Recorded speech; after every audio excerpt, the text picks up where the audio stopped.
नमस्कार, आप देख रहे हैं देश का सवाल और मैं हूं आपके साथ Rakesh Tandon. Super power country America दुनिया भर में तेजी से धाक जमाता भारत, इस वक्त ये दोनों देशों पर दुनिया भर की नजर टिकी है क्योंकि प्रधानमंत्री नरेंद्र मोदी कल अमेरिकी दौरे के लिए निकलेंगे। फिर 21 से 24 जून तक 4 दिनों की अमेरिकी यात्रा भी है। आपको बता दें, प्रधानमंत्री मोदी के सम्मान में व्हाइट हाउस में 21 तोपों की सलामी भी दी जाएगी। 4 दिनों के दौरे में व्यापार समेत कई मुद्दों पर बातचीत होगी। तो रक्षा क्षेत्र में जो समझौते होंगे उससे चीन और पाक बहुत टेंशन में।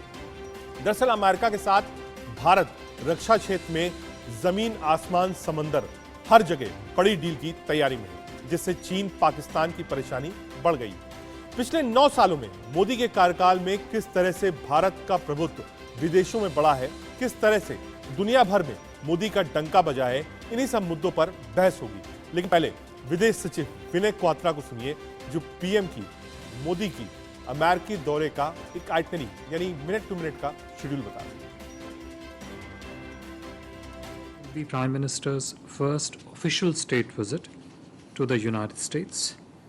PM has earlier visited US roughly 6 times, both in bilateral capacities as also for multilateral events. First, about the program. The first leg of his program in the US is in New York, which starts on the morning of the 21st with celebration of the International Day of Yoga at the UN headquarters.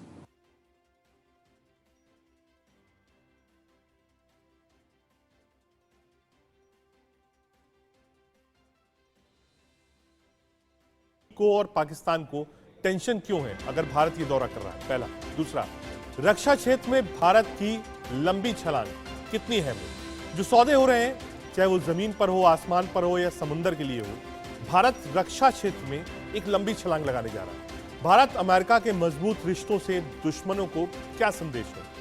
सिर्फ चीन पाक नहीं बल्कि दुनिया के लिए इस दौरे के मायने क्या है, क्योंकि पूरे ग्लोब की नजर इन दो बड़े लोकतंत्र के लैप पर है।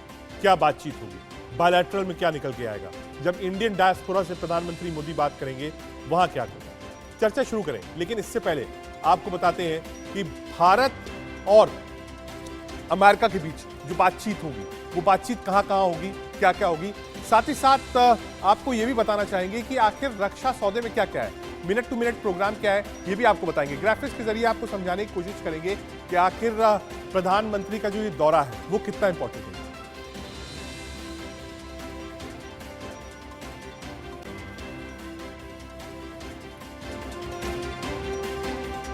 ठीक है, एम्बेसडर सुरेश गोयल भी हमारे साथ होंगे, लेकिन उससे पहले हम आपको ग्राफिक्स के जरिए समझाते हैं कि आखिर जो पूरी टेक्निक होगी या पूरा दौरा होगा उसमें क्या क्या करेंगे। जी हाँ, पावरफुल समझौता होगा। पहला, भारत में G414 जेट इंजन का निर्माण। जी हाँ, यानी जो टेक्नोलॉजी है वो ट्रांसफर हो, इसको लेकर भारत बातचीत करेगा। दूसरा, M77 लाइट हेफ्जर अपग्रेड को ऑफर होगा, यानी M77 को अपग्रेड कैसे किया जाए, इसको लेकर दोनों देशों के बीच में बातचीत होगी। तीसरा, स्ट्राइकर बख्तरबंद वाहन साझा उत्पादन, यानी दोनों देश मिलकर इसका उत्पादन करें, अब तक सिर्फ इंपोर्ट हो रहा था, इसको लेकर बातचीत होगी। पावरफुल समझौता हमने नाम क्यों दिया है, पावरफुल देश और जो समझौता हो रहा है वो भी देश की पावर को बढ़ाएगा। चौथा, अमेरिकी प्रेडेटर ड्रोन भारत को ट्रांसफर होगा। ये एक सबसे बड़ा सौदा है जिस पर भारत की निगाह है और भारत के रक्षा क्षेत्र के लिए यह ब्रह्मास्त्र से कम नहीं है। पावरफुल समझौते हमने आपको 4 बताए, ये 4 पावरफुल समझौते होंगे। दूर तक मार करने वाले बम मिसाइल का निर्माण कैसे भारत में किया जाए, बार बार वही ट्रांसफर ऑफ टेक्नोलॉजी। हम खरीद आपसे रहे हैं, लेकिन वो समय आए जब हम खुद बना पाए, टेक्नोलॉजी हमारे पास हो, क्योंकि आत्मनिर्भर भारत की जो एक मिशन और सोच प्रधानमंत्री नरेंद्र मोदी लेकर चल रहे हैं, उसको भी ध्यान रख के कोई भी सौदा किया जाएगा। छठा, INS विक्रांत के लिए 26 F-18 फाइटर की बिक्री। जी हाँ, ये वो सौदे हैं जो हमने आपको बताया, जो रक्षा क्षेत्र में भारत करने जा रहा है। तो ये 3 दिवसीय दौरा है प्रधानमंत्री नरेंद्र मोदी का। इसी को लेकर आज एक लंबी चौड़ी बहस होगी और एक बड़ा पैनल हमारे पास होगा। हमारे साथ एम्बेसडर सुरेश गोयल, पूर्व राजनयिक, जुड़ रहे हैं, wing commander retired, Prafulla Bakshi defence expert हमारे साथ होंगे, शिवम छाबड़ा जी प्रवक्ता भारतीय जनता पार्टी की तरफ से हमारे साथ हैं, डॉक्टर अजय उपाध्याय कांग्रेस का पक्ष रखेंगे और प्रेम कुमार राजनीतिक विश्लेषक हमारे साथ। बख्शी सर, मैं आपसे शुरू करना चाहूंगा। ये जो 4-5 बड़े सौदे हुए हैं रक्षा क्षेत्र में, कहा जा रहा है इसकी जो म्याद है, जो टेक्नोलॉजी ट्रांसफर है, इस पर सिर्फ भारत और अमेरिका नहीं, पूरे ग्लोब की नजर है। और जिस तरीके से ये सौदा है, चाहे वो अनमैन्ड व्हीकल की बात हो, वो भारत का जो रक्षा क्षेत्र है उसको और मजबूती प्रदान करेगी। Bakshi sir. Thank you very much आपके शो में बुलाने के लिए। मैं आपको ये बता दूं कि ये सौदा हमारे भारतीय इतिहास में मील का पत्थर है। क्यों मील का पत्थर है? डिफेंस की दृष्टि से और डायरेक्ट रिलेशनशिप ऑफ अमेरिका से। सबसे बड़ी बात है, मैं सबसे बड़ी तवज्जो देता हूं, ये जो GE 414 इंजन की जो हम ट्रांसफर ऑफ टेक्नोलॉजी कर रहे हैं, भारत की सबसे बड़ी वीकनेस जिसको एचएलएस हील्स कहते हैं डिफेंस के दायरे में, वो है हमारा इंजन ना बनाने का। जो हमारे पास में जो इंजन बनाने में हम क्षमता नहीं हासिल कर पाए, वो अब हम क्षमता हासिल कर पाएंगे। हम किसी चीज का इंजन नहीं बनाते थे। अगर एयरक्राफ्ट कैरियर बनाया उसका इंजन नहीं है, टैंक बनाया उसका इंजन नहीं है, तो सिर्फ ढांचा बनाने से काम नहीं चलता था। इसलिए हमारे बड़े से बड़े प्रोग्राम्स, एक हमारे पास एयरक्राफ्ट होता था HF-24 जिसको मैंने 7-8 साल फ्लाई किया था। उसके पास जो मैक 2.6 क्लियर था। मैं दोबारा रिपीट करता हूं, हाँ। मैक 2.6 कोई भी जहाज उस स्पीड के केपेबल नहीं है अभी भी, पर वो ये जहाज वो स्पीड हासिल नहीं कर पाता था क्योंकि इंजन नहीं था। और हमारे इंजन जब हम लेने लगे तो सब ये कंट्रीज है जितनी, उन्होंने हमारे खिलाफ जो एक डायरेक्ट अभियान किया था, हमारा प्रोजेक्ट स्कटर करा दिया था। क्योंकि अगर आप आत्मनिर्भर नहीं है, स्वावलंबी नहीं है, तो आपकी फॉरेन पॉलिसी वीक रहती है। और हमको हमें मिलानी पड़ी थी। वो जमाना चला गया। अब G414 आ रहा है क्योंकि कावेरी इंजन नहीं बन पाया था। कावेरी इंजन नहीं होने के कारण अभी LCA में आप 404 लगा रहे हो, वो स्लाइटली अभी उसकी पावर और रिक्वायरमेंट है। इसीलिए ये जो 414 है, जो तेजस 2 पे लगेगा, जो ट्विन इंजन होगा, जो एयरक्राफ्ट कैरियर पे भी इस्तेमाल होगा, उसको पूरी सफलता हासिल करने के लिए। और इसके बाद R&D हम इंजन में शुरू करेंगे। R&D से अनमैन्ड व्हीकल पर ही बात करूंगा, टेक्नोलॉजी ट्रांसफर पर ही बात करूंगा। हमारे साथ फॉर्मर एम्बेसडर सुरेश गोयल जी भी हैं। कूटनीतिक तरीकों से अगर देखा जाए सर, ये अगर आप देखिए तो चाहे वो ओबामा साहब हो, ट्रंप हो या बाइडेन, तीसरा शासन है जहां प्रधानमंत्री नरेंद्र मोदी विजिट कर रहे हैं। एक लंच भी रखा गया है, इंडियन डायस्पोरा को भी संबोधित करेंगे। Yoga day, international yoga day को भी लेकर एक कार्यक्रम है न्यूयॉर्क में, वहां पर भी रहेंगे। साथ ही साथ जो ज्वाइंट सेशन है वहां का, उसको भी संबोधित करेंगे प्रधानमंत्री मोदी। 3 बड़े फैक्टर्स जो डिप्लोमेसी के हैं, जो भारत को देखना चाहिए।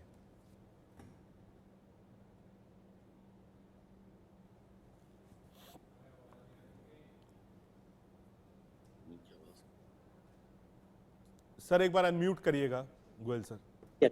जी माफी चाहता हूं जी।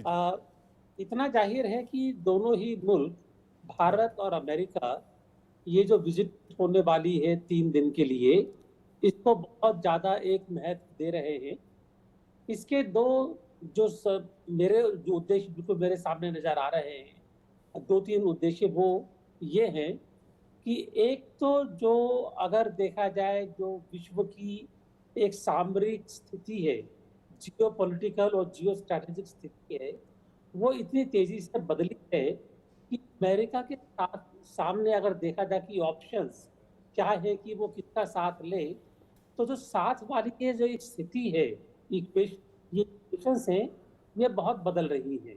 यूएसए अब भारत को अपना एक बहुत महत्वपूर्ण साथी, एक कंपेनियन, एक पार्टनर समझना शुरू कर दिया है। हम पहले बात करते थे स्ट्रेटेजिक पार्टनरशिप की, लेकिन वो खाली एक स्लोगन होकर के रह गया था। अब जो है दोनों के बीच में रियल पार्टनरशिप की शुरुआत होने जा रही है और अमेरिका इसको बहुत ज़्यादा इम्पोर्टेंट तवज्जो दे रहा है।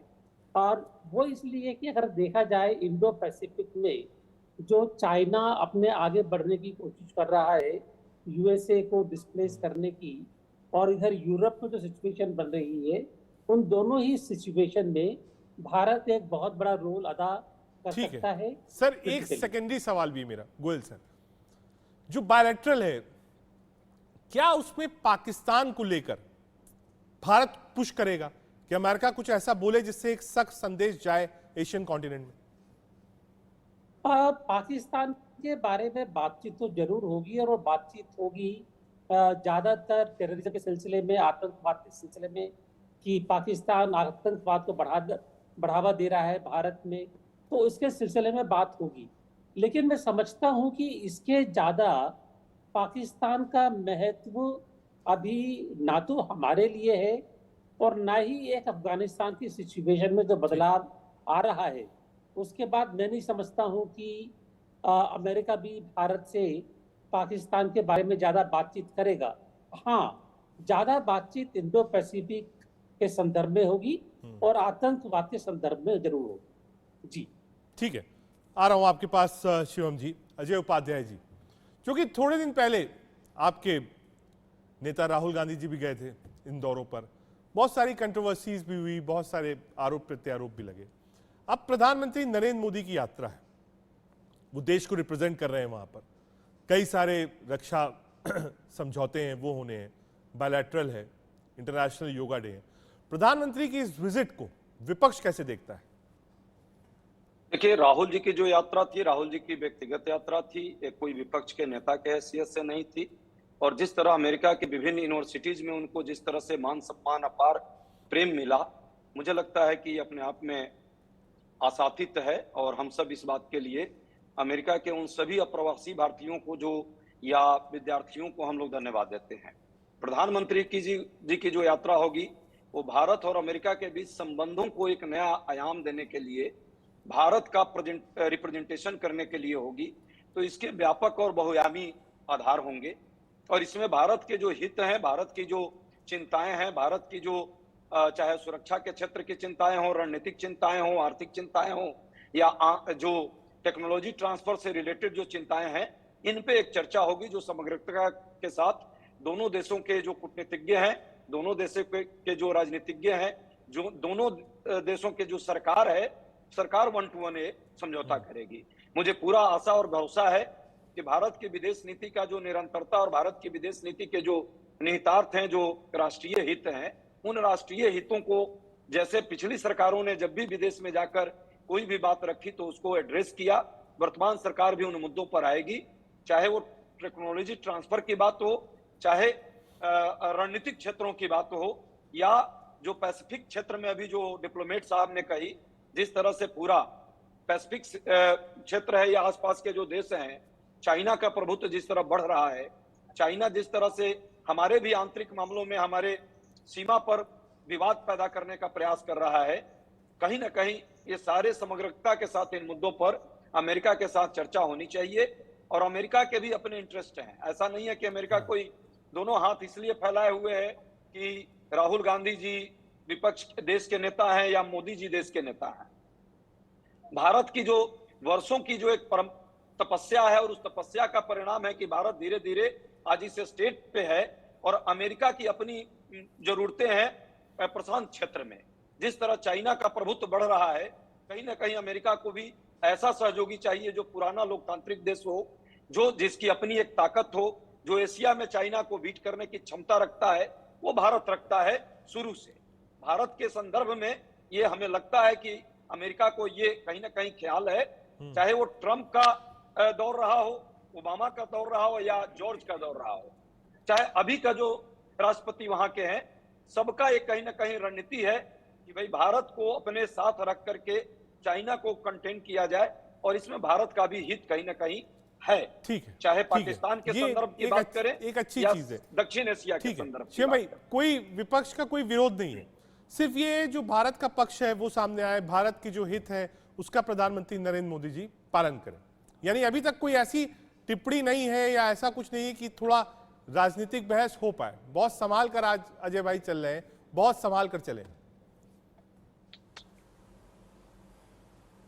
नहीं, मुझे खुशी इस बात की है कि अजय भाई ने बहुत अच्छी तरह एक स्टेट्समैन के रूप में अपनी बात को रखा है और प्रसन्नता इस बात से है, कहीं ना कहीं इस बात को भी स्वीकार रहे हैं कि हिंदुस्तान का दबदबा पूरे विश्व में बढ़ रहा है, इसमें कोई दो राय नहीं है। और कहीं ना कहीं ये बात भी उनकी बात सत्य है कि अगर आज दोनों हाथ फैला करके और कहीं ना कहीं हिंदुस्तान के प्रधानमंत्री का वो आगमन का स्वागत करने पे लगे हैं, तो निश्चित रूप से ये बात रिफ्लेक्ट इस बात को करती है कि आज भारत का जो इम्पोर्टेंस है, जो महत्व है, वो संपूर्ण विश्व की राजनीति में कितना कितना इम्पैक्टफुल और कितना क्रूशल है, इस बात से अमेरिका भली भांति परिचित है। जैसा कि अभी विंग कमांडर साहब ने भी कहा, और कहीं ना कहीं जिस प्रकार के कूटनीतिक और स्ट्रेटेजिक हमारे जो अलायंस होने वाले हैं, कहीं ना कहीं G414 पे जो हमारा टेक्नोलॉजी ट्रांसफ़र का भी हम एक समझौता करने जा रहे हैं, ये निश्चित रूप से एक मील का पत्थर और एक हम कह सकते हैं कि हिंदुस्तान के लिए एक जीत, जिसे हम कह सकते हैं कि हिंदुस्तान के जो टेक्नोलॉजी है और ख़ासकर की जो मिलिट्री टेक्नोलॉजी है, उसके लिए एक it's going to be a boon for the Indian economy. इसमें सबसे इम्पॉर्टेंट चीज़ ये है रजत भाई कि कहीं ना कहीं मैं इसको बहुत राजनीतिक रंग नहीं देना चाहता, केवल एक बात जरूर कहना चाहता हूँ कि कहीं ना कहीं जिस प्रकार से वर्ल्ड लीडर्स, मतलब अलग अलग प्लेटफॉर्म पे, ना सिर्फ अमेरिका में तो हम जा रहे हैं, निश्चित रूप से हम उनके मेहमान हैं, वो बड़ी मेहमान नवाजी भी करेंगे, लेकिन आप समझ लीजिए कि जितने भी विश्व पटल के प्लेटफॉर्म्स है, चाहे वो G20 रहा हो, G7 रहा हो, कहीं ना कहीं और जितने यूनाइटेड नेशंस के अंदर भारत का प्रभाव रहा हो, अब आप कल्पना करिए योग दिवस के अंदर में प्रधानमंत्री स्वयं US के अंदर में योग करेंगे और UN के अंदर सेलिब्रेट करेंगे, तो इस प्रकार के जो नए आयाम साबित करेंगे, नए भारत का जो एक प्रभाव संपूर्ण विश्व पे आज हम उसका प्रभाव देख सकते हैं, ये निश्चित रूप से प्रधानमंत्री नरेंद्र मोदी जी की सरकार की कूटनीतिक जीत है, जिसके माध्यम से हमने इंश्योर किया है कि भारत का एक स्ट्रॉन्ग पर्सपेक्टिव, एक स्ट्रॉन्ग फुट फॉरवर्ड जिसको हम कहते हैं, वो हम विश्व को सामने रखने जा रहे हैं। ठीक है, इसमें कोई संदेह नहीं है। और मुझे प्रसन्नता इस बात की है कि अजय भाई जैसे प्रवक्ता जो हैं आज भी एक स्टेट्समैन के रूप में बोल सकते हैं, और अच्छी बात उन्होंने कही है, मैं उनका स्वागत करता हूँ। बहुत बढ़िया, ऐसा ही चाहते हैं हम कि ये केमिस्ट्री बिल्कुल ऐसी ही मेंटेन है। प्रेम कुमार जी हमारे साथ हैं। प्रेम कुमार जी, बीजेपी ये कहती है, आप क्योंकि एज अ पॉलिटिकल एनालिस्ट हमारे साथ हैं, क्या आप भी ये मानते हैं कि पिछले कुछ वर्षों में भारत को जिस तरीके से विश्व देखता था, थोड़ा चेंजेस आया है? कहना ही इज द बॉस, पैर छूना एक राष्ट्रीय अध्यक्ष का, ये सारी चीजें मैं ये नहीं कहता हूं पहले कभी नहीं हुई होंगी, लेकिन हाल ही में हुई हैं। ये अमेरिकी दौरा भारत के लिए बड़ा दौरा है, खास तौर से रक्षा क्षेत्र को लेकर। क्या आप मानते हैं कि भारत का जो एक नजरिया था, विदेश नीति थी, वो थोड़ी बदली है और पहले से बेहतर है? जी जी, देखिए रजत जी, एक देश की इज्जत अंतर्राष्ट्रीय फलक पर बढ़ती है, इसको हम किन पैमानों में देखेंगे? ये पैमाने अंतर्राष्ट्रीय स्तर पर जैसे दो देशों के बीच व्यापार है, तो वो व्यापार हमारे अनुकूल कितना होता है। जैसे अंतर्राष्ट्रीय मंच पर हमें UN में सदस्यता का मामला है, उसमें हमें कितना समर्थन मिलता है। जब कभी भी पड़ोसी देश के साथ हमारे तनावपूर्ण संबंध होते हैं या चाइना हमारे इलाके में घुस आता है, तो उस समय हमें कितना अंतर्राष्ट्रीय समर्थन मिलता है। ये सब हमारी रसूख को, हमारे देश की के अंतर्राष्ट्रीय रसूख को बताता है। और जहां तक बात है किसी ने पैर छू लिया, किसी ने बॉस कह दिया, तो इसके बहुत सारे पहलू भी होते हैं। अगर हम रक्षा सौदा करते हैं किसी देश के साथ, तो रक्षा सौदा देश की रक्षा के लिए होता है। उसमें जाके हम हिंदुस्तानी लोगों की जासूसी करने वाला पेगासस का सौदा नहीं करते। अगर करते हैं तो ये देश के लिए नहीं है, ये इंटरनेशनल पॉलिटिक्स में डिप्लोमेसी का दुरुपयोग है। अगर हमारे प्रधानमंत्री अमेरिका जाकर के वोट मांगते हैं डोनाल्ड ट्रंप के लिए, तो ये कोई हमारे रसूख वाली बात नहीं, हमारी नाक कटने वाली बात। इसलिए इस बात को हम दो टूक आपकी बात नहीं मान सकते कि हमारा रसूख बढ़ा है। ये हमारा रसूख हमारा अतीत है, हमारा वर्तमान है, हमारी ताकत है, हिंदुस्तान की राजनीतिक और कूटनीतिक और ज्योग्राफिकली अवस्थिति है, और ये हमारा रसूख है, और इसको जिंदा रखना देश सरकार का कर्तव्य है। हम नरेंद्र मोदी जी से भी यही अपेक्षा रखते हैं और उम्मीद करते हैं कि इस पर हम खरे रहेंगे, खरे उतरेंगे। ठीक है, एडवोकेट माफ करिएगा, पूर्व एम्बेसडर सुरेश गोयल जी, जो बात कही प्रेम कुमार जी ने, क्या आप उससे सहमत हैं? टॉक ऑफ द टाउन यही है कि साहब जो एक रसूख था भारत का बढ़ा है हर मामले में। छोटे छोटे देशों को जो कोविड के दौरान सुविधा मुहैया कराई गई उससे साख बढ़ी है। यूक्रेन के समय जो मदद मिली दोनों देशों से, यूक्रेन और रशिया से, उससे साख बढ़ी है। तो क्या एक जो विजन था इंडिया का नॉन अलाइनमेंट, वो काम आ रहा है? पहला। दूसरा, क्या प्रधानमंत्री नरेंद्र मोदी का कद ग्लोबली बढ़ा है पहले से?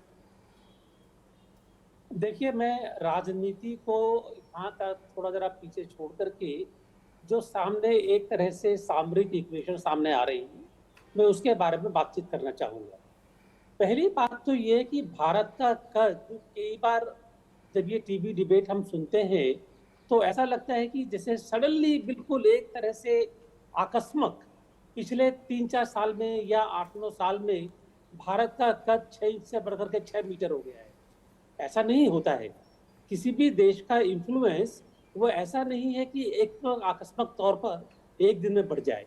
ये सारी प्रोसेसेस होती हैं, धीरे धीरे करके बनती हैं।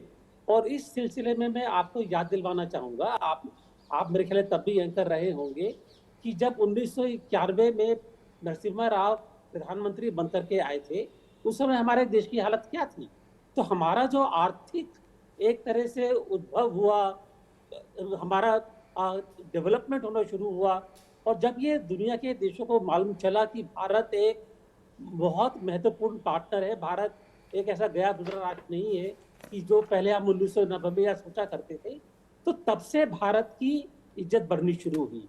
भारत की इज्जत बढ़नी शुरू हुई जब भारत ने अपनी सुरक्षा के लिए, अपने दृष्टिकोण के लिए ये परवाह किए बिना कि अमेरिका उसकी सप्लाईज रोक रहा है, सैंक्शन लगा रहा है, क्लिंटन उस टाइम पर प्रेसिडेंट थे, सब देशों ने सैंक्शन लगाई थी, उसकी परवाह किए बिना हमने अपने हितों की सुरक्षा के लिए हमने न्यूक्लियर एक्सप्लोजन किया उस टाइम पर। तभी हमारे देश का कद बढ़ना शुरू हुआ, क्योंकि उन्होंने देखा कि भारत अपने हित के लिए मुश्किल डिसीजन भी ले सकता है। उसके बाद भारत का कद बढ़ना शुरू हुआ जब हमने अमेरिका के जो अपना एक संकीर्ण रवैया था उसकी परवाह किए बिना हमने उससे न्यूक्लियर एग्रीमेंट के बारे में बात करनी शुरू हुई। और जब बुश ने ये कहा कि हाँ, हमारे लिए भारत एक महत्वपूर्ण देश है, और आगे बढ़कर के उन्होंने भारत का स्वागत किया, चाहे प्राइम मिनिस्टर मनमोहन सिंह रहे हो, अटल बिहारी वाजपेयी रहे हो, कोई भी प्रधानमंत्री रहे हो, भारत प्रधानमंत्री और पार्टियों से बहुत ऊपर है। और जब भारत का कद बढ़ना शुरू हुआ तब लोगों ने हमारे ऊपर ध्यान देना शुरू किया। एक फर्क है, इस समय हमने पिछले कुछ सालों में चाइना के रुख को देख करके साफ हम इशारा दे रहे हैं कि हम अपनी जो पहले की एक ऑप्शन ओपन रखने की, इवन स्ट्रेटेजिक ऑटोनॉमी रखते हुए उसको दूर करते हुए हमने एक तरह से ये इशारा देना शुरू किया है कि हम अमेरिका के साथ में अपना जो गठबंधन है और मजबूत करना चाह रहे हैं। उसमें एक चीज जो आया है खाली वो ये कि अमेरिका चाहता है कि भारत पूर्ण रूप से उसके साथ में हो जाए, जबकि हमको अपने ऑप्शंस रखने शुरू हुए हैं। तो बहुत सारी चीजें हैं यहाँ पर, एक चीज नहीं है जिसको देखकर कह सकते हैं कि यहाँ अब हम जो है सडनली 6 इंच से 6 फुट के हो गए या 6 मीटर के हो गए। इसमें इसके बीच में बहुत पड़ाव आए साहब, बहुत पड़ाव आए हैं। मैं 1991 में यूएनए में था, यूएन में न्यूयॉर्क में, हमने तब भी देखा है कि भारत तरफ ये क्या था, तब भी भारत की इज्जत होती थी न्यूयॉर्क में। जी ठीक है। तो देखते हुए आगे बढ़ना है, लेकिन धैर्य के साथ। हमको अपना धैर्य नहीं छोड़ना है कि हम सडनली बहुत बड़े हो गए हैं और अब आगे हमको बस खाली बड़े होकर के ही देखना है। अफ्रीका हम क्यों डेवलप करना चाहते हैं? क्योंकि अफ्रीका के देशों का साथ हमारे लिए बहुत जरूरी है सपोर्ट के लिए। जी ठीक है सर, एक बार बख्शी सर के पास। बख्शी सर, जब जब हम अमेरिका के करीब जाते हैं तो एक स्वाभाविक सवाल सामने खड़ा होता है। रूस जो कि ट्रेडिशनल पार्टनर है, हर मुश्किल समय में रूस खड़ा रहा है साथ। लोग कहते हैं दोस्ती रूस निभाता है, बिजनेस अमेरिका करता है। तो क्या ये जो यात्रा है, रूस इसको कैसे देखेगा? आपने बिल्कुल ठीक फरमाया। देखिए, रूस सदैव हमारे साथ खड़ा रहा है। रूस ने ही तो 7th फ्लीट को घेरा था सबमरीन से। और उस समय ब्रिटिश फ्लीट भी पर्शियन गल्फ में आ गई थी। 71 की बात कर रहा हूं। जब सबमरीन का अनाउंसमेंट हुआ तो दोनों फ्लीट्स वापस चली गईं। रूस ने चाइना को रोक के रखा था ताकि हम पाकिस्तान का किसके साथ अपना कार्यक्रम पूरा कर सकें। देखिए, रूस हमारे साथ खड़ा रहा, पर रूस ने कभी आपत्ति नहीं उठाई कि हमने और किसी कंट्रीज के साथ में भी डिफेंस डील करी हैं। उसके बाद हमने फ्रांस के साथ डील्स करी, हमने मिराज लिए, तो कोई प्रॉब्लम नहीं आई। जैगुआर की डील की, कोई प्रॉब्लम नहीं आई। टैंक्स की डील की। रूस को पता था कि जहां उसकी कमी है वहां भारत कमी वहां से पूरी करेगा। और रूस को अभी भी पता है कि अब उसके सोवियत यूनियन टूटने के बाद उसकी इंडस्ट्री का वितरण हो गया है। अब उसकी कैपेबिलिटी इतनी नहीं है कि वो भारत के नीड्स को वो पूरा कर सके। तो उसको पता है कि हम बाहर से सामान ले रहे हैं, उसको पता है M777 का, उसको पता है G414 का। पर रूस के साथ हमारे रिश्ते टूटेंगे नहीं, ये रूस को पूरा पता है, ये भारत को पूरा पता है। दूसरी बात ये है कि आपको मैं बता दूं, रूस को ये भी पता है कि अब साउथ चाइना सी में जो चाइना का आधिपत्य बढ़ रहा है, उससे सारे देश, इंडियन ओशन रीजन के देश, small countries from Vietnam, south Korea, Brunei, ये वियतनाम, ये और वियतनाम और ताइवान, ये सारे ग्रसित हैं। और जैसे शिंजो आबे साहब, late prime minister of Japan, ने सजेस्ट किया था भारत उसका आधिपत्य संभाले इंडो पैसिफिक जोन का। अब इंडो पैसिफिक जोन का जो आधिपत्य है अभी भारत ने डिक्लेयर नहीं किया, पर रिस्पॉन्सिबिलिटी आ रही है, सारी कंट्रीज को पता चल गया है। यहां तक कि बात शुरू हो गई है Indo Pacific union of countries बनाने की, Asia Pacific union of countries बनाने की बात हो रही है। पर सब ये सारी चीजें सबको पता है, क्योंकि इस समय भारत की जो ताकत बढ़ रही है उसको रूस को भी पता है कि भारत अब इस स्थिति में पहुंच गया है कि उसको भी हमारी जरूरत पड़ेगी। अमेरिका को हमारी जरूरत अभी ज्यादा है और इसलिए अमेरिका आगे बढ़ रहा है। और अमेरिका को भी पता है हम अपने रिश्ते नहीं तोड़ेंगे और जिस तरीके से हम कर रहे हैं वो करेंगे, और अमेरिका को ये मंजूर करना पड़ेगा। इस समय अमेरिका को हमारी रिक्वायरमेंट है चाइना को कंटेन करने के लिए, क्योंकि चाइना को कंटेन करना चाहता है। और चाइना को डर है कि इंडिया के साथ में सारी कंट्रीज मिलके एक इंडो पैसिफिक स्फीयर ही नहीं बनाएंगी, तो को प्रॉस्पेरिटी पर और इंडस्ट्री और ट्रेड सारा, बट जॉइंट सिक्योरिटी की भी बात होगी। यहाँ क्वाड की बात शुरू हो गई है और क्वाड का मिलिटराइजेशन भी राउंड द कॉर्नर है, ये मत सोचिए। और इसीलिए सारी कंट्रीज जॉइंट एक्सरसाइज करना चाहती हैं। सारी कंट्रीज अभी दोबारा हमारे साथ एक्सरसाइज होगी, कंट्रीज की हो रही है, अमेरिका की अभी फिर होगी एक्सरसाइज। सारी की सारी इसलिए है क्योंकि अब इक्विपमेंट का आदान प्रदान होगा, मैन पावर का आदान प्रदान होगा। इसीलिए आ रहा हूं सर, एक बार शिवम चावला जी के पास। शिवम चावला जी, पूर्व फॉर्मर डिप्लोमेट सुरेश गोयल जी और प्रेम कुमार जी, दोनों ने दो थोड़ी अलग बात कही। प्रेम कुमार जी का कहना है कि साहब ट्रंप के लिए नारे लगाना, ये सारी चीज, यूएन में परमानेंट सीट होना, ये सब वो टेक अवेज हैं जिसको हम विदेश नीति द्वारा देखते हैं कि आप क्या करते हैं, यानी आप लेके क्या आते हैं देश में। गोयल सर का ये कहना है कि ये कोई एक दिन का नहीं है कि सारा क्रेडिट आप ले जाइए। उन्होंने नरसिम्हा राव सरकार का भी वर्णन किया, कहा वहां से बेस तैयार हुआ था, इसलिए देश आज यहां पर है। कोई एक दिन की कहानी नहीं है और एक व्यक्ति की कहानी नहीं है।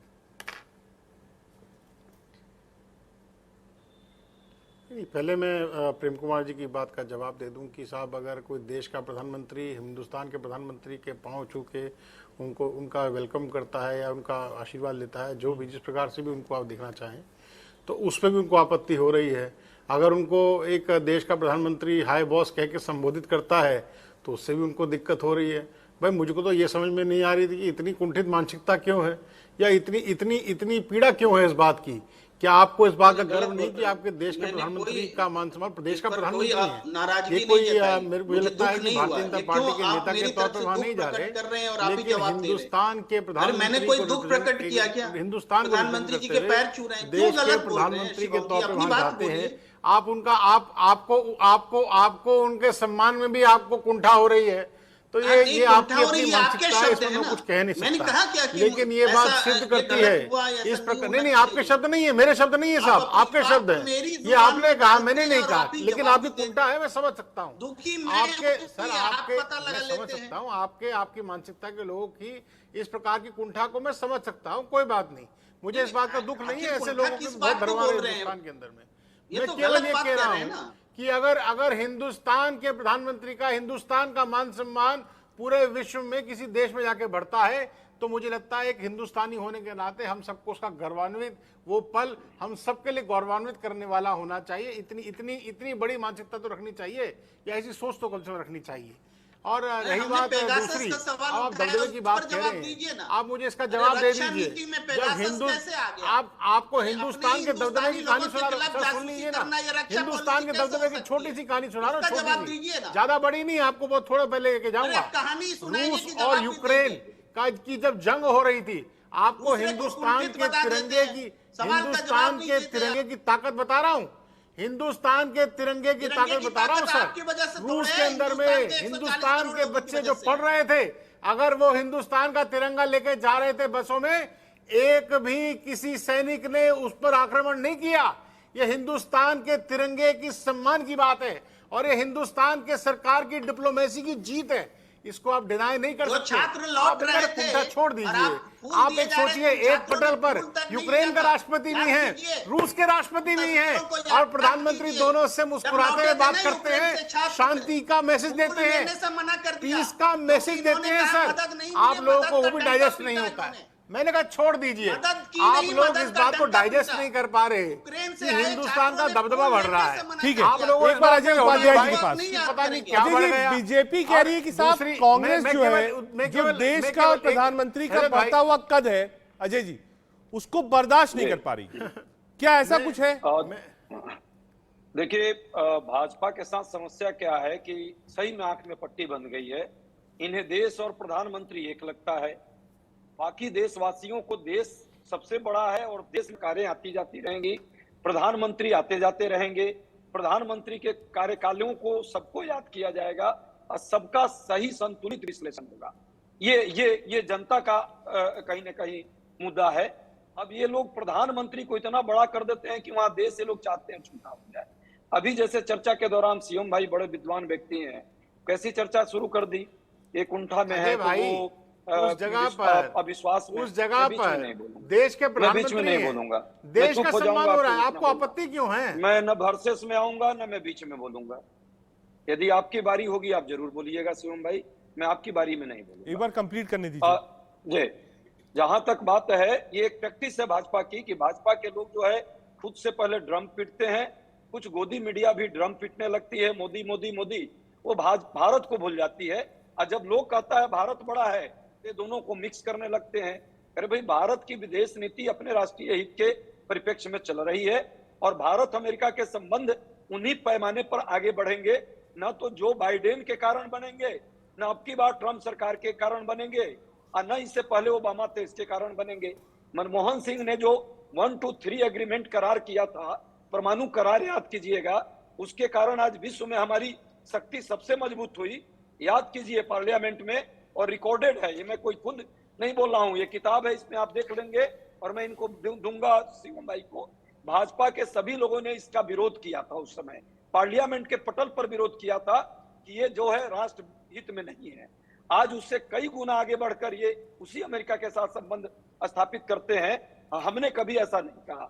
हम मुद्दों पर जरूर बोलते हैं कि इंटेलेक्चुअल प्रॉपर्टी राइट पर अमेरिका का जो अभी विरोध है, उस पर भारत क्या करना चाहता है, जो भारत की पुरानी पॉलिसी रही है, सरकार क्या चाहती है, ट्रिप्स पर क्या है भारत का इंगेजमेंट, देश की जो नीतियां हैं कहां बनेंगी, पर्यावरण से संबंधित जो टेक्नोलॉजी ट्रांसफर की बात हम लोग वर्षों से करते आए हैं, अमेरिका उसको नहीं देना चाहता। भारत सरकार उस पर जब जाए तो उस पर बात करे और प्रयास करे। श्रम मानकों में मेजर बदलाव आया है। देश के असंगठित और संगठित क्षेत्र के लोग करा रहे हैं, 12-12 घंटे काम करना पड़ेगा, अमेरिका के दबाव में हुआ। हमने इसको नहीं बदलने का काम किया था। गोदी मीडिया अब 2 दिन 4 दिन देखिएगा सिर्फ ड्रम पीटेगी, मुद्दों पर चर्चा हो, आर्थिक क्षेत्र में भारत को इससे क्या लाभ होगा, सामरिक क्षेत्र में क्या लाभ होगा, कूटनीतिक क्षेत्र में हम कहाँ रहेंगे, और सबसे बड़ी बात, संयुक्त राष्ट्र संघ में जो हम अस्थायी मेंबरशिप की बात करते थे, एक टाइम था अमेरिका हमारा सहयोग करने की स्थिति में था, अब वो यू टर्न ले लिया है। ठीक है। वीजा के मामले में जो छात्र हैं हमारे, उन ठीक है। मुद्दों पर शिवम भाई, क्या एक बार आप रिप्लाई कर concrete दीजिए, रिजल्ट फिर आया, प्रफुल्ल ये बख्शी सर के पास जाना है। जब प्रधानमंत्री जी लौटेंगे तो इस पर हम लोग विश्लेषण करेंगे, लेकिन ये रोज हंगामा झूठ का करने से नहीं होगा। मोदी जी से बड़ा भारत है, और भारत के कारण अमेरिका ठीक हमको, है, एक हमारे मिनट। पास इतनी शिवम जी, एक शक्ति बार है, रिप्लाई कर दीजिए आप। मार्केट है, इतने जनसंख्या है, इसके कारण मार्केट हम नहीं भाई होते, बड़ी दुख अमेरिका की हमको बात नहीं है रजत पूछता। भाई। मैं कह रहा हूं कि मैंने हिंदुस्तान के महत्व को कहां कम किया, मुझे इसका जवाब दे दीजिए। क्या देश के प्रधानमंत्री मोदी जी है कि नहीं है? और अगर वो जा करके किसी विदेशी पटल पर हिंदुस्तान के सम्मान की बात करते हैं, क्या वो देश का सम्मान नहीं है? कैसी छोटी बात करते हैं, थोड़ा बड़ा सोचिए भाई, काहे छोटी बड़ी बात में आ जाते हैं। और दूसरी बात, मैं सिर्फ सुरेश जी की बात को सिर्फ सेकंड कर रहा हूं, मुझे उनकी बात बहुत अच्छी लगी और मैं इस बात को सेकंड कर रहा हूं। मैं फिर कह रहा हूं, हिंदुस्तान के अंदर विकास का, जब 1993 के अंदर में नरसिम्हा राव साहब की सरकार बनी, देश ग्लोबलाइजेशन के दौर से गुजरा, तो निश्चित रूप से हिंदुस्तान के अंदर में विकास की धारा की अगर किसी ने नींव रखी तो नरसिम्हा राव के साहब सरकार की रखी। मुझे आपका जवाब दे दीजिए, किसने डिनाई किया भाई? किसने डिनाई किया कि नहीं किया? मैंने कहा ना कि कहीं ना कहीं सही को सही कहना भी सीखना चाहिए, लेकिन दुर्भाग्यवश में इसी पीड़ा पे रह जाएं कि साहब हिंदुस्तान प्राइम मिनिस्टर नहीं है। भाई हमने तो नहीं कहा India is Indira, Indira is India, हमने तो नहीं कभी कहा। ये आप ही के चापलूसों के नारे थे जो लगातार कहीं ना कहीं घूम रहे हैं। तो कहीं ना कहीं इस प्रकार की बात नहीं करनी चाहिए। हमने कभी नहीं कहा, भारतीय जनता पार्टी का सिद्धांत है रजत भाई, India first, party second, self last. हम तो अपने आप को तीसरे नंबर का व्यक्ति मानते हैं भाई। नरेंद्र मोदी जी तो देश के प्रधानमंत्री करने का उनको अवसर मिला है, तो देश का मान सम्मान बढ़ा रहे हैं, हिंदुस्तान का बढ़ा रहे हैं, अपना तो बेचारा तीसरे नंबर पर रखते हैं। कौन सा ऐसा देश का प्रधानमंत्री, मुझे आप जवाब दे दीजिए, कि लैंड करने के 3 घंटे बाद हिंदुस्तान के अंदर में एक बैठक को संबोधित करते हैं? मुझे भी आप जवाब दे दीजिए। आप उस आदमी के एफर्ट को डिनाई कर देते हैं, 1 सेकंड लगाते हैं। अरे भाई, कम से कम आपके नेता की तरह थोड़ी ना है कि जाके विदेशी धरती पे जाएं और वहां पे बखान करने लग जाएं कि हिंदुस्तान में ऐसा नहीं है और हिंदुस्तान में वैसा नहीं है। पूछने वाला खुद नहीं है, अमेठी का चुनाव खुद हार जाते हैं, लोगों का कोई उनके पास में सपोर्ट नहीं है, और बातें बड़ी करते हैं, चीज को बचाने की कोशिश कर रहा था। हिंदुस्तान को जोड़ेंगे, छोड़ेंगे, इंडिया को जोड़ेंगे। मैं इसी को बचाने की कोशिश कर रहा था कि कहीं मामला यहां तक पहुंच ना जाए, लेकिन राजनीति का चौराहा ऐसा है कि रेड लाइट वहां होनी है, गाड़ी रुकनी है। अजय जी, आपके नेता पर सवाल। देखिए, शिवम जी की समस्या मैं जानता हूं, शिवम जी की समस्या ये नहीं है। ये पूरी फोबिया जो है, राहुल जी की फोबिया पूरे भाजपा में है, प्रधानमंत्री जी उनके पूरे मंत्रिमंडल में है। मुझे आश्चर्य लग रहा है कि आज तो डिबेट आप अमेरिका के और भारत के संबंधों पर कर रहे हैं। एक इंटेलेक्चुअल डिबेट है, शायद पार्टी मुझे भी इसी कारण इस डिबेट को मैं भेजी है, क्योंकि भारत अमेरिका संबंध पर मेरा रिसर्च है, मैं इस पर किताबें लिखा हूं और काम करता हूं।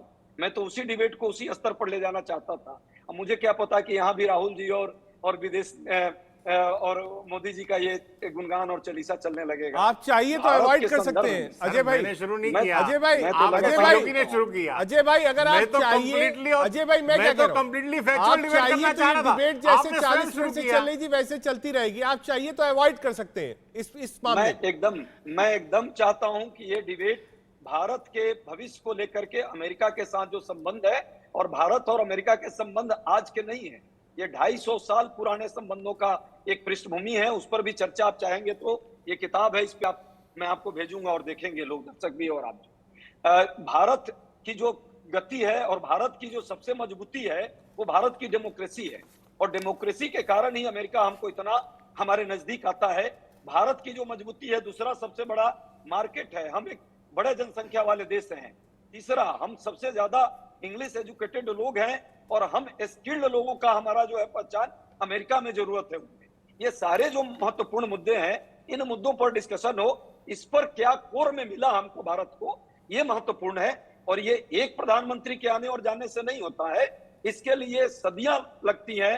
कई प्रधानमंत्रियों के दौरे हुए हैं, पहले भी हुए हैं, आगे भी होंगे।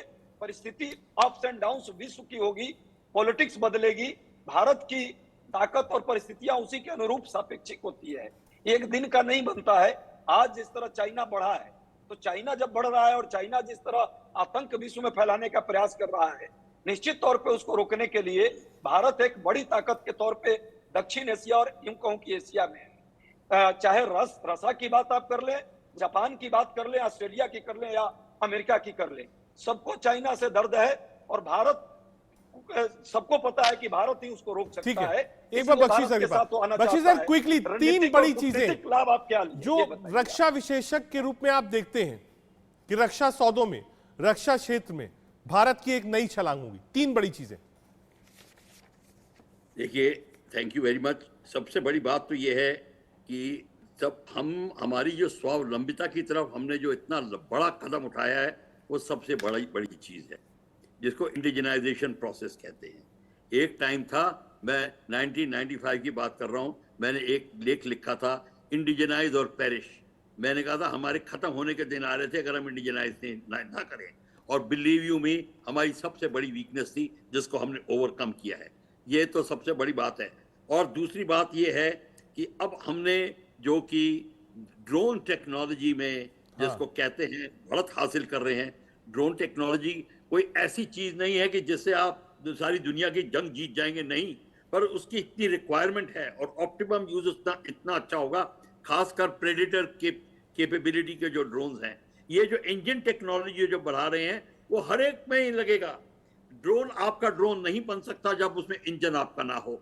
तो ये इसलिए एयरक्राफ्ट कैरियर आपका नहीं होगा जब तक इंजन आपका ना हो। ये सारी की सारी चीजें जो हैं, ये सबसे बड़ी उपलब्धि मैं देख रहा हूं। और सबसे बड़ी बात है हमारी उपलब्धि ये है, हमारी फॉरेन पॉलिसी भी स्ट्रांग हो गई है। इस स्ट्रांग के कारण इसी सब भारत को देखते हैं, और जब भारत को देख रहे हैं, भारत की जो डिफेंस कैपेबिलिटी इंप्रूव हो रही है, ये दोनों आपस में जिसको कहते हैं ना कि कॉम्प्लीमेंट्री टू ईच अदर है, और अब एक सिनर्जी बन जाती है, और उस सिनर्जी के कारण हम लीडरशिप ऑटोमेटिकली हमारी तरफ आ रही है।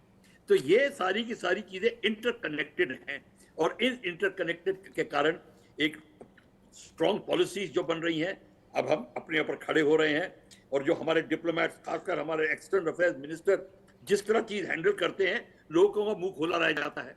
और बैकिंग हमारे पास में है, डिफेंस बैकिंग हमारे पास है। और जिस तरह चाइना को कंटेन किया है हमने, वो लोगों को बिल्कुल इमेजिन नहीं कर सकते। तभी वियतनाम के साथ में हमारी अगली मीटिंग होने वाली है, और वियतनाम के साथ में जब बात होगी तो आपको पता चल जाएगा कि एग्जैक्टली कहाँ है। प्रेम कुमार, बाकी 777 की बात हो रही है, और बाकी और आर्मर्ड व्हीकल इत्यादि, ठीक है, पर इंजन टेक्नोलॉजी और जो प्रेडेटर टेक्नोलॉजी जो हमारे पास आने वाली है, ये हमारी सबसे बड़ी डिफेंस की उपलब्धि होगी। ठीक है प्रेम कुमार जी, मैं थोड़ा सा एक राजनीतिक सवाल आपसे। इंटरनेशनली जब प्राइम मिनिस्टर जाते हैं तो रिप्रेजेंट भारत को करते हैं, लेकिन राष्ट्राध्यक्ष पैर छुए, उनको बॉस कहा जाए, अभी वो जो बाइडेन के साथ रहेंगे, यहां पर ओबामा और ट्रंप के साथ रहे थे, तो इसका डायरेक्टली इनडायरेक्टली फायदा भारतीय जनता पार्टी को ही मिलता है, क्योंकि सबसे बड़ा चेहरा बीजेपी के लिए प्रधानमंत्री मोदी है, स्टार प्रचारक वही है, और सबसे आप कहिए सशक्त दौर पर इस समय बीजेपी है। तो विदेश नीति, प्रधानमंत्री और उसके बाद देश में वापसी के बाद इसका सीधा राजनीतिक फायदा भारतीय जनता पार्टी को भी मिलता है। निश्चित रूप से आप सही कह रहे हैं कि देश के लिए किसी पॉलिसी को अगर सही तरीके से सरकार एग्जीक्यूट करती है, तो इसका मतलब है सरकार अपने दायित्व को पूरा कर रही है, जनता की अपेक्षाओं को पूरा कर रही है। तो जनता उन अपेक्षाओं के पूर्ण होने पर सरकार को और सरकार के नेतृत्व करने वाली पार्टी और नेता दोनों को उसका देगी, उसका क्रेडिट देगी, और विश्वास भी बढ़ेगा। तो ये तो पैमाना है, हमेशा से रहा है। पहले भी सरकारें रही हैं जिन्होंने अपने उत्तरदायित्वों को पूरा किया है। पर होता क्या है ना रजत टंडन जी, जब आप कहने लगते हैं कि नरेंद्र मोदी जी विदेश जा रहे हैं और पाकिस्तान को दर्द हो रहा है और हिंदुस्तान के विपक्ष को दर्द हो रहा है, ये दर्द खुद से पैदा कर लिया जाता है। पाकिस्तान को तो दर्द होगा, वो हिंदुस्तान का दुश्मन देश है, उसको दर्द होगा, लेकिन हिंदुस्तान के विपक्ष को दर्द नहीं होगा। चिंता होगी कि हमारा परफॉर्मेंस अच्छा रहे या नहीं रहे। लेकिन इस रूप में जब पेश किया जाने लगता है, अपने ही देश को हिंदुस्तान का दुश्मन बताया जाने लगता है, तो माहौल खराब होता है और बातचीत का स्तर भी गिरता है। अभी देखिए, हमारे शिवम जी ने मुझे कुंठित बता दिया, सब कुछ बता दिया। अरे ठीक है, पांव छुआ गया प्रधानमंत्री जी का, उनको बॉस बोला गया, किसी की नजर में बहुत महत्वपूर्ण है, हमारी नजर में वो कम महत्वपूर्ण है, लेकिन मेरे नजर में निंदनीय तो नहीं है ना। अरे ये वेलकम मूव है, लेकिन हमारी नजर में महत्वपूर्ण, इससे ज्यादा महत्वपूर्ण है कि देश ने क्या परफॉर्म किया। हम अमेरिका में जाएंगे तो हमारा आयात निर्यात में हमारा प्रोपोर्शन बढ़ना चाहिए, हमारा शिवम जी एक बार रिप्लाई कर दीजिए, हमारे अनुकूल होना चाहिए। जी जी, ट्विस्ट मत दीजिए, प्रेम कुमार जी कह रहे हैं बीजेपी ट्विस्ट दे देती है। नहीं, मैंने फिर ये कहा कि हिंदुस्तान के प्रधानमंत्री का अगर मान सम्मान किसी विश्व के किसी देश में होता है तो हिंदुस्तान का मान सम्मान है, इस बात को डिनाई नहीं करना चाहिए। कोई प्रधानमंत्री मोदी जी या मोदी जी के व्यक्तित्व का या अकेले उनके नेता होने का सम्मान नहीं है, ये देश का सम्मान है। कहीं ना कहीं इस बात को सबको एक्नॉलेज करना चाहिए। मैंने कोई प्रेम कुमार जी का निजी आरोप ये नहीं लगाया, मैंने केवल ये कहा कि मुझे इस बात की दुख है कि आपको इस बात से दुख होता है कि देश के प्रधानमंत्री का सम्मान हो गया।